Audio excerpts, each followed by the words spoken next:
you are now ready to introduce some random variables that will enable you to describe the trajectory of a policyholder through the bonus-malus scale. First of all, let L0 be the level that will be occupied by a new driver in the scale. Experienced drivers will not necessarily start in this level L0, but will start in a level corresponding to their claim history or in a level that they occupied in the BM scale of a competitor. This level occupied at time 0 is deterministic, and it is thus the result of a general convention or agreement between the policyholder and the insurance company.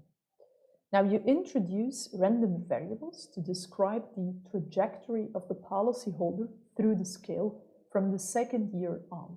So let L1 be the random variable expressing the level occupied by the policyholder from time 1 to time 0.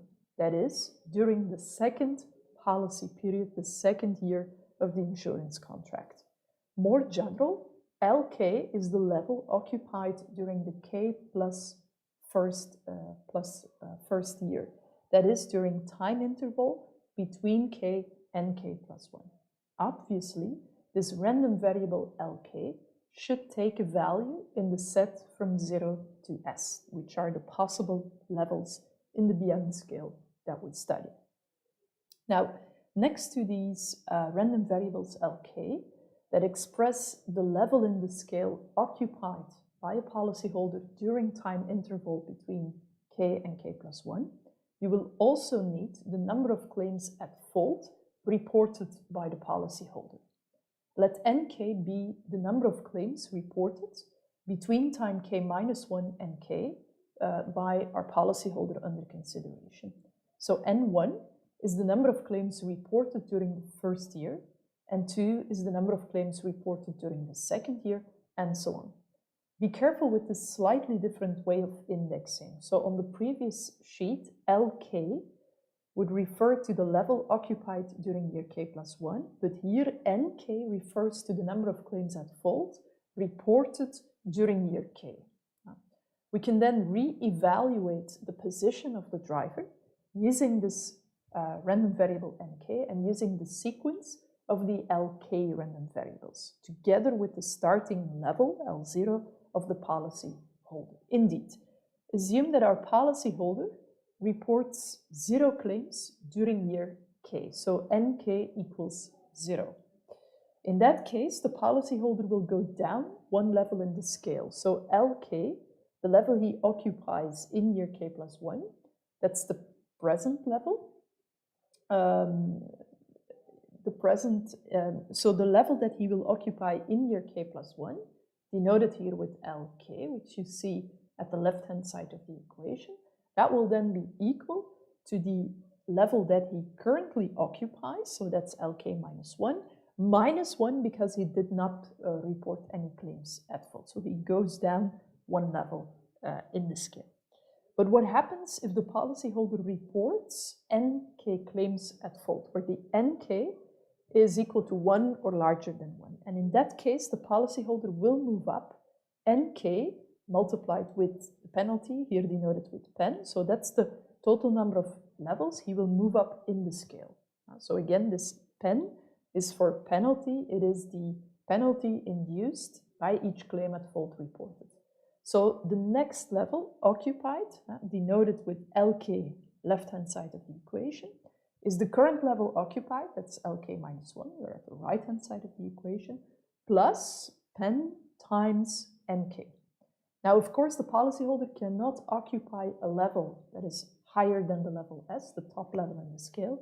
So we have to take the minimum of the level that he would go to, so LK minus 1 plus NK multiplied with pen on one hand, and this top level S on the other hand.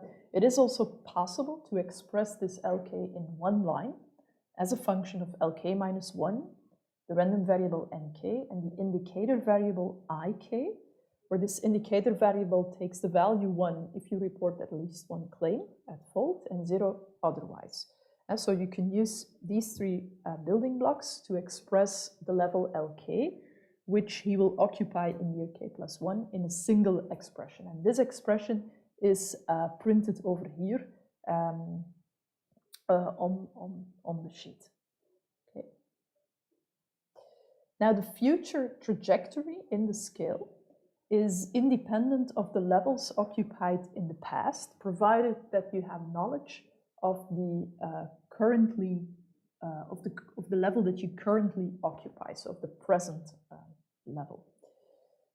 This conditional independence property is at the heart of so-called Markov chains or Markov models. In some systems, like for instance the former compulsory Belgian bonus-malus scale, the bonus is granted in any case. So that means you can drop the indicator variable ik that we used on the previous sheet in our expression, because now you want the term -1 to be there anyway. So the bonus will be granted in any case, whether the number of claims reported is equal to 0 or not. The toy examples of BM scales that we discussed in the previous video already illustrated that each BM scale comes with a certain set of transition rules.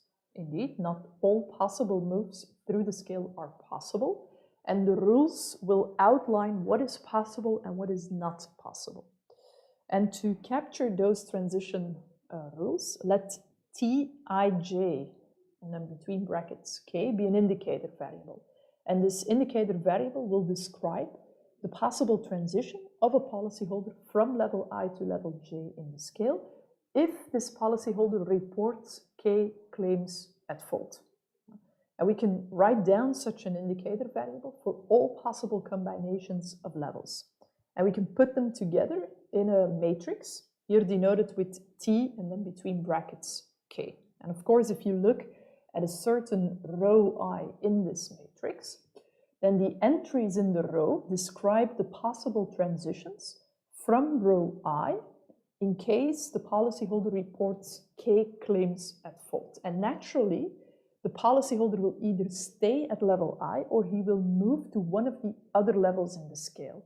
So if you look at level I in this matrix T, then there should be exactly one entry in each row that is equal to 1, and all the other entries should equal 0.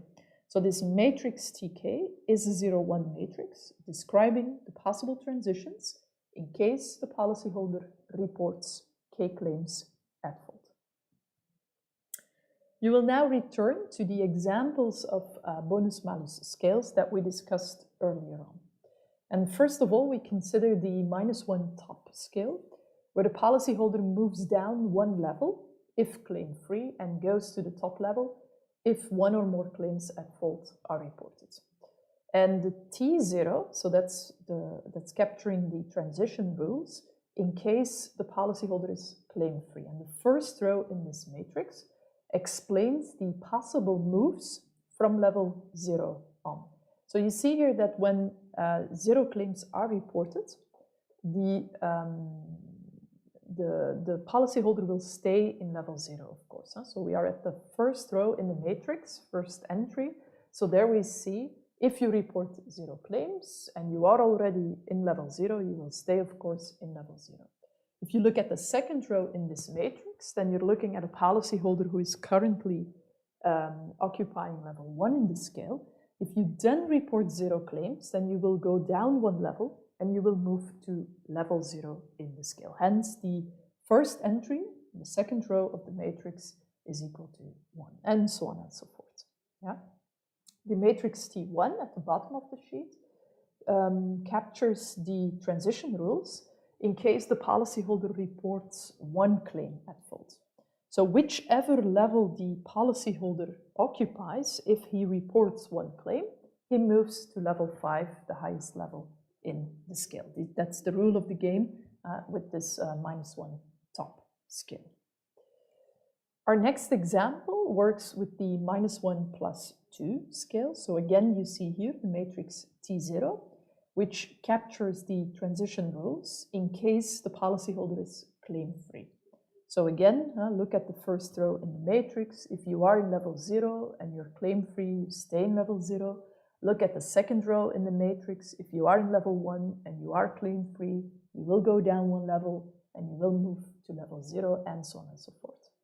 But on the other hand, if you look at the matrix T1, that is capturing the transition rules in case the policyholder reports one claim at fault.